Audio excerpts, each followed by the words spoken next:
El origen de la Tierra viene a partir de la teoría planetesimal, que estima que la formación y evolución del sistema solar comenzó con el colapso gravitacional de una pequeña parte de una nube molecular gigante. Esta masa se acumuló en el centro, mientras que el resto se planó en un disco protoplanetario a partir del cual se formaron los planetas. Sin embargo, para el desarrollo de la Tierra se establecen otras etapas. Estas etapas comienzan con la formación del protoplaneta, después la diferenciación de densidades, posteriormente el enfriamiento de la superficie y terminando con la formación de los océanos. Comenzó siendo un conjunto de hierro y silicato junto con otros elementos, con lo cual aumentó la temperatura y la gravedad. Posteriormente se diferenció por densidades y los elementos más pesados se mantuvieron en el centro. La superficie se enfrió y permitió la formación de los océanos. La Luna tiene diversos posibles orígenes, sin embargo, se debe considerar principalmente que es mucho menos antigua que la Tierra. De igual manera, todas las teorías publicadas nunca han sido comprobadas.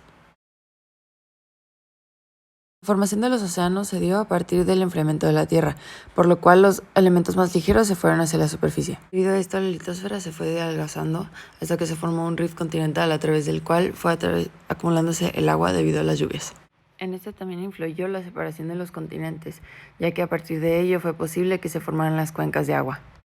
Para estudiar la estructura de la Tierra es necesario contar con diversos métodos de estudio, ya sean directos o indirectos. Los métodos directos buscan observaciones y estudios directos sobre las rocas, los cuales pueden ser sondeos, minas, volcanes y erosión de cordilleras. Mientras que los indirectos están basados en el estudio de determinadas propiedades físicas de la Tierra.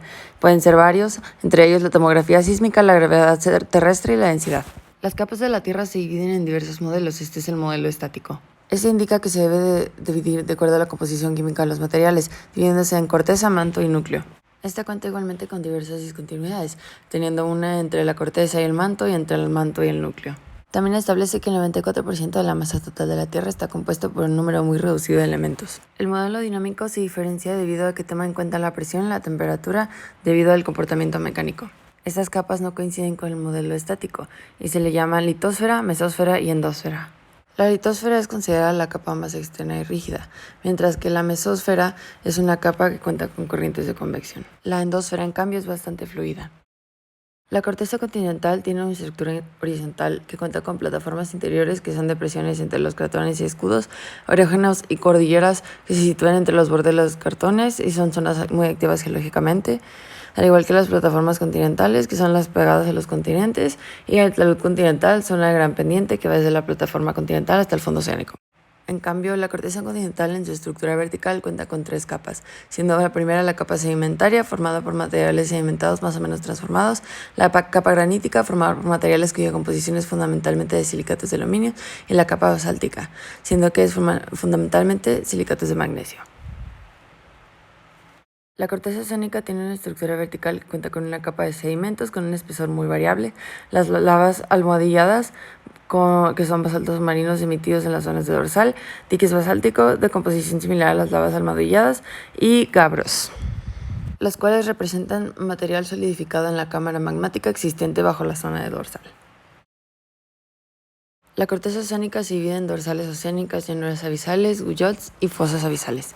Los dorsales son elevaciones de unos 3.000 metros sobre el fondo oceánico. Las llanuras abisales son extensiones llanas sobre las que se encuentran montes submarinos y guyyots.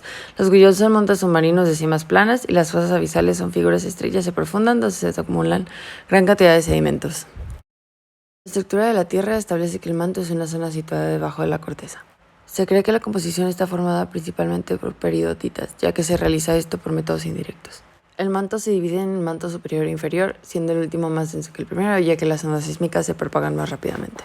Este manto se extiende desde los 50 kilómetros hasta los 2.900 a 3.000 kilómetros. El núcleo es aquello que ocupa el centro de la Tierra desde la discontinuidad de Gutenberg, y se cree que su presión es alrededor de 1.3 a 3.5 millones de veces superior a las de la atmósfera, teniendo una temperatura alrededor de 6.000 grados. Se divide en núcleo externo e interno y se cree que el primero es bastante líquido y fluido, mientras que el interno es sólido y muy denso. Continuando, se muestra la clasificación de los suelos, comenzando con los suelos gruesos, los cuales son considerados arenas y gravas. Estas partículas sí se tocan entre sí y cuentan con fuerzas de masa, y se controla a través de granulometría, forma y dureza. La grava es diferente de la arena, ya que no se apelmaza y produce un flujo turbulento cuando el gradiente hidráulico es mayor que 1. La determinación de los suelos finos se divide en limos y arcillas, en los cuales las partículas no se tocan entre sí y tienen cargas eléctricas. Se controlan a través de la plasticidad y capacidad de absorber el agua. La diferencia entre limos y arcillas es que los limos no suelen tener propiedades coloidales, tienen taco áspero, se secan con rapidez y los terrenos secos tienen una cohesión apreciable.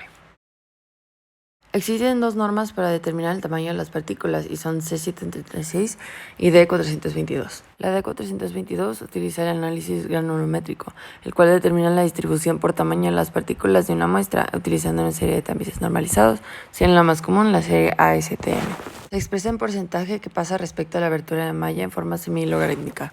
Por su parte, también existen los límites de consistencia de Altenberg, que se utilizan para caracterizar el comportamiento de los suelos finos. Los límites se basan en el concepto de que un suelo de grano fino solo puede existir 4 estados de consistencia según su humedad, así cuando un suelo se encuentra en estado sólido o cuando está seco. Los estados se dividen en sólido, semisólido, plástico y finalmente líquido. Un tipo de clasificación de los suelos es el Sistema Unificado de Clasificación de Suelos, el cual utiliza los límites de Altenberg. El límite de Altenberg considera 3 límites: el límite líquido, el cual pasa de un estado semilíquido a un estado plástico y puede moldearse; el límite plástico, cuando el suelo pasa de un estado plástico a un estado semisólido y se rompe; el límite de retracción y contracción, cuando el suelo pasa de un estado semisólido a sólido. Por último, también se considera el sistema de Ashton, el cual se divide en tamaño de grano, siendo primero la grava y la arena y después el limo y arcilla. También se toma en cuenta la plasticidad y la cantidad de cantos y guijarros en porcentaje. La gráfica que se muestra en pantalla es la carta de plasticidad para la clasificación de suelo de Ashton. Eso fue todo por mi parte, soy Natalia Macías y muchas gracias por su atención.